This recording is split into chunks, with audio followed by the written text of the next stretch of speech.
Today on Tanaka Homestead, I want to talk to you about stink bugs, why they're the bane of my existence, and how to get rid of them from your garden.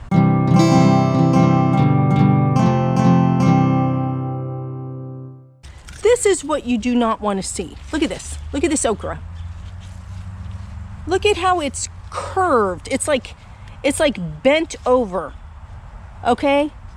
That is not what you want to see. I think that there's another one too. I mean, a lot of these, because I'm telling you, I have been very diligent about treating. I'll tell you what I've done. A lot of these are looking pretty good. Here's one. Okay, look at this. No, this is not what you want. So what is happening here? Okay, so your stink bug hangs out. Okay, when they're tiny, they'll pierce it with the proboscis. Okay, when they're tiny.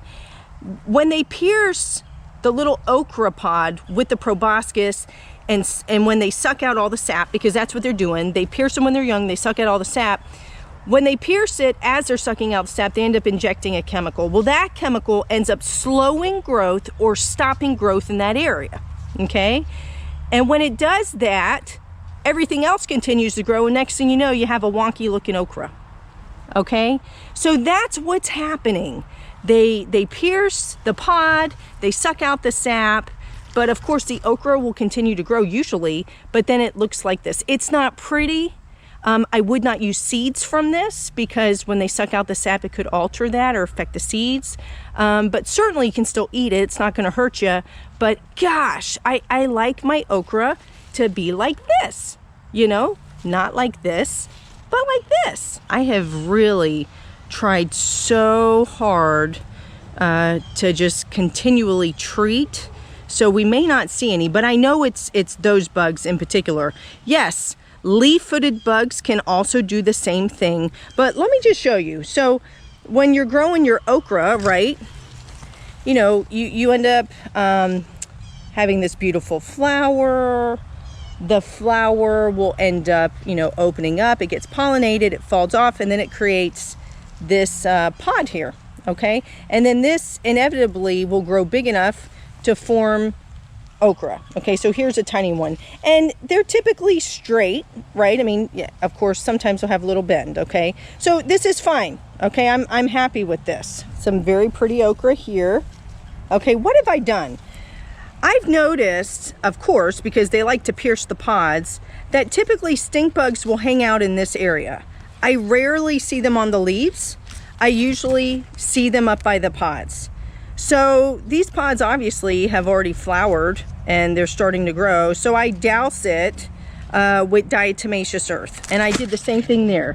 You have to be careful when you're using diatomaceous earth because you don't want to get it on the flower that needs to be pollinated. Remember, it's not going to pick and choose which insects, which soft-bodied insects it kills. So you, in the process, if you're putting it on the flower, you could be killing pollinators, so you do have to be careful. And I really try my best to do that. So I always spray my diatomaceous earth. I focally spray in this area around the pods. And I will say, since I have done that, I have noticed a significant improvement in my okra. Okay, the appearance of my okra. Okay, here's some more over here. So these are actually not looking too bad. They looked awful. This was probably my worst plant before. So it just, and remember, when diatomaceous earth gets wet, you have to reapply. Yes, it's been raining, not that often, but it's been raining. So you do have to beware that there is a reapplication that has to take place, you know, because it will get washed off. So I have 100% been using diatomaceous earth, making sure to spray in the area of the young pods because that's the place that the stink bugs like to hang out. Another thing that I have used, if I actually see the stink bugs present, is I will use a mixture of Dawn dish soap and water.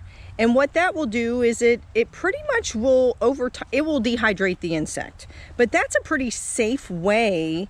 When you see them, you could just spray them. That's a pretty safe way to kill them. And what I usually will do is I spray my Dawn dish soap mixture and then I follow it with diatomaceous earth. Some people will use neem oil. That's another great alternative. Other people will just go straight to pesticides, which you can certainly do. I have children and they will just come out and help themselves, so I try my best to avoid using any pesticides if I can help it. I've never really had an issue that I wasn't able to handle with, you know, the dish soap and the diatomaceous earth for Saturday lime. That's something else I use, but I tend to put those in my pathways and also on my pine straw. So there's so many different things. And then you can also use, which I have done, certain essential oils kind of strategically placed in the garden. You can put them on sponges, you can have them hanging, you can use those essential oil sticks, whatever. Or put it on some sort of cloth that will flap in the wind. And I have actually done that before. And I've done that really in my blueberry patch because of all the rodents. The point I'm trying to make is there are so many options. This is more of a headache than anything, but you know, hey, I'm getting through it and I have noticed results with those two methods that I have been doing. There are 2 stink bugs right there.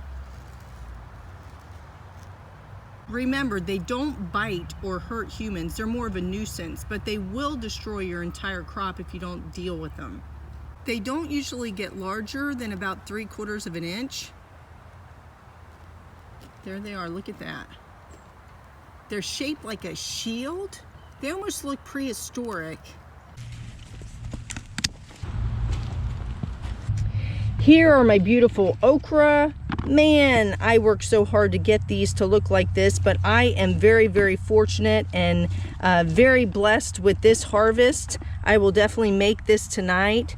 As for these guys, remember, if they're small enough, you certainly can eat them. But I'm gonna get creative with these because these are large and they would be tough to eat anyway. And I'm gonna let these dry out and I'm gonna do arts and crafts. I mean, in my mind, I see a Santa hat. Maybe another Santa hat or a Santa Claus, something like that. In my mind, it makes so much sense. I don't know, can you see it? Can you see it?